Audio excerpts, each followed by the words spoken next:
এসো হে বৈশাখ এসো এসো, এসো হে বৈশাখ এসো এসো। সবাইকে বাংলা নববর্ষের অনেক অনেক শুভেচ্ছা জানিয়ে আমি একটু ড্রয়িং করছি। তো বন্ধুরা দেখো, ককশিটের উপরে আমি পেন্সিল দিয়ে এইভাবেই ড্রয়িং করছি। তো দেখো বন্ধুরা, দেখো আবারও একটি পয়লা বৈশাখের ড্রয়িং নিয়ে তোমাদের মাঝে চলে আসলাম। তো পয়লা বৈশাখের যেগুলো ইনস্ট্রুমেন্ট যেগুলো থাকে আর কি, একতারা, ঘড়ি, পেঁচা, পাখা, এই ব্যাপারগুলোর সঙ্গে কিছু লেখা থাকবে শুভ নববর্ষ। সেই ব্যাপারটি চলছে রং লেখা আর্টের পক্ষ থেকে। তো তোমরা দেখতে থাকো, পুরো ভিডিওটা দেখলে তোমরা বুঝতে পারবে যে এখানে কী চলছে, কী কাজ এখানে হচ্ছে। তো অবশ্যই তোমাদের রিকোয়েস্ট করব তোমরা এই ড্রয়িংটি পুরোপুরি দেখবে এবং লাইক কমেন্ট শেয়ার তো করবেই।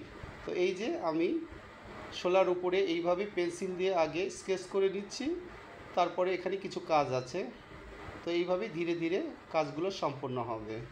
তো বন্ধুরা, এই যে আমার কাজগুলো চলছে, পেন্সিলে যে স্কেচ করা বা ড্রয়িং সেগুলো আমি করে নিচ্ছি। এই যে একে একে সবগুলো সম্পন্ন হয়ে যাচ্ছে। এবার আমি রং নিব, রং নিয়ে একটা রং এখানে রঙের প্রলেপ দিয়ে দিব পুরোটা ঢেকে।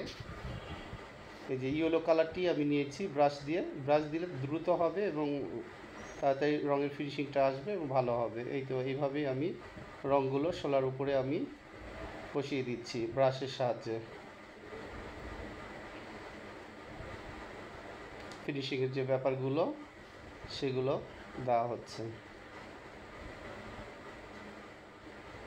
ধীরে ধীরে ফিনিশিংয়ের যে কাজগুলো সেগুলো সম্পন্ন হয়ে যাবে। ইয়েলো কালারটা দেওয়া হলো, ইয়েলো কালারটা খুব কালারফুল, ইয়েলো কালারটা খুব ভালো লাগে দেখতে, সাদার উপরে ইয়েলোটা ফোটে। আর আমার যে পেন্সিল যে স্কেচগুলো করা আছে তোমরা হয়তো দেখতে পাচ্ছ, সেগুলোকেই আমি এখন তুলি দিয়ে রং দিয়ে সেগুলোই ফুটিয়ে তোলার চেষ্টা করব। দেখো বিয়ে বাড়িতে বা কোনো অনুষ্ঠানে যেই ব্যাপার, এই যে লাল রঙগুলো দেওয়া হচ্ছে একে একে, এইভাবে আরও অন্যান্য কালার পড়বে, ধীরে ধীরে সব কালারগুলো দেওয়া হবে। তুলিতে যখন যে রঙটি আসছে সেই রঙের কাজগুলোই আমি সম্পূর্ণ করার চেষ্টা করছি। তো রেড কালার যেখানে যেখানে দেওয়ার প্রয়োজন সেই রেড কালারগুলোই আমি দিয়ে দিচ্ছি। এই যে উপরের যে অংশে যে বিয়ে বাড়ি বা বিভিন্ন অনুষ্ঠানে যে গেটগুলো সাজানো হয় বা মাঠের ভিতরে অনেক সময় এইভাবে ত্রিকোণার মতো কেটে কাগজগুলো দেওয়া হয়, সেই ব্যাপারগুলো বা লাইটিং, উপরের লাইট, সেই লাইটগুলো দেওয়া হচ্ছে বিভিন্ন কালার দিয়ে এইভাবে ফুটিয়ে তোলা হবে। এই যে শুভ নববর্ষ সেই কথাটিও রেড কালার দিয়েই লেখা হচ্ছে। লালের একটা ব্যাপার এখানে বেশি রাখা হয়েছে, এই কারণে লাল রঙটা বেশি দেওয়া হচ্ছে। যে নববর্ষ এখানে লালে মানে একদম লাল হলুদে একদম গর্জিয়াস কালারগুলোই দেওয়া হচ্ছে এখানে, যেন দেখতে অনেক সুন্দর লাগে। তো শুভটা লিখে ফেললাম, নববর্ষটা অন্য কালার দিয়ে দিব। এবার পেঁচা, যে পেঁচাটা আছে সেই পেঁচা দিয়ে দিলাম, ওখানে পেঁচার চোখ দুটো দিয়ে দিলাম। তারপরে নিচে আছে আপনার হচ্ছে ঘুড়ি, বাচ্চারা ঘুড়ি উড়াতে খুব পছন্দ করে, সেই ঘুড়ির ব্যাপারটাও এখানে অ্যাড করে দিলাম। ঘুড়ির পাশে এই পাশে চলে আসলাম একতারা বা দোতারা, কি এটা এখন হবে, আমি একটা কিছু এঁকে দিলাম আর কি একতারার মতো করেই। তো আপনারা অবশ্যই কমেন্টে জানাবেন যে কেমন হলো ড্রয়িংটি। আর এই যে রং লেখা আর্ট থেকে আপনাদের সবাইকে বাংলা নববর্ষের যে শুভেচ্ছা, সেই শুভেচ্ছাটুকুও দিয়ে দিলাম এবং তার পাশাপাশি একটি ড্রয়িংও আমি আপনাদের উদ্দেশ্যে করে দিলাম, আপনারা যেন এটা দেখে বুঝতে পারেন যে একটি শুভ নববর্ষের একটি ড্রয়িং রং লেখা আর্ট থেকে সবাইকে উদ্দেশ্যেই দেওয়া হয়েছে এখানে। তো এই যে আমার যে ব্যাপারগুলো, লালের যে কাজগুলো শেষ করে দিলাম এবং অন্যান্য যে কালারগুলো সেই কালারগুলো দিয়ে, যে পাখা, হাত পাখা যেটা থাকে, বৈশাখ মানে তো গরম, আর গরমের জন্য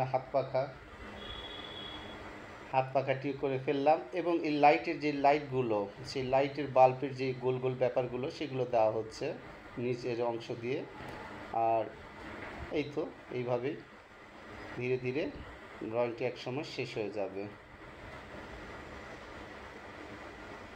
নববর্ষ দিনটা ব ব পাটকাটার মধ্যে শয়রে, সেই ব্যাপারটি এখানে চলছে, ড্রয়িং করা চলছে এই জায়গাতে রং লেখা আর্ট থেকে। তো আবারও বলছি তোমাদের, আমার একটি ইউটিউব চ্যানেল আছে, সেখানে গিয়ে রং লেখা আর্ট ইংলিশে প্লিজ তোমরা সাবস্ক্রাইব করে দিও।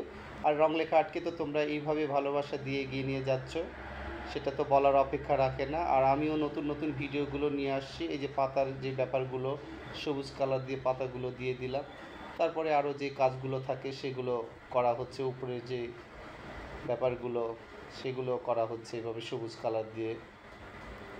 নববর্ষের ব্যাপারগুলো ফিনিশিংটা করা হচ্ছে আরও সুন্দর করে, যেন দেখতে আরও সুন্দর এবং চমৎকার লাগে।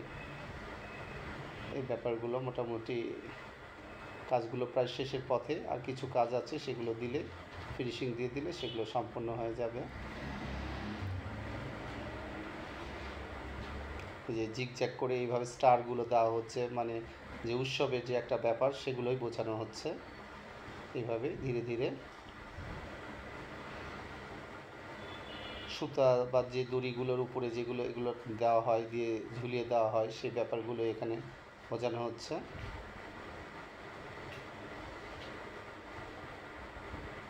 তো আবারও বলছি বন্ধুরা, ড্রয়িংটি কেমন হলো অবশ্যই তোমরা লাইক কমেন্ট শেয়ারে জানাবে এবং রং লেখা আর্টের পাশে থাকবে, এবং সবাই ভালো থাকবে। আজকের মতো এখানে শেষ করছি। আল্লাহ হাফেজ।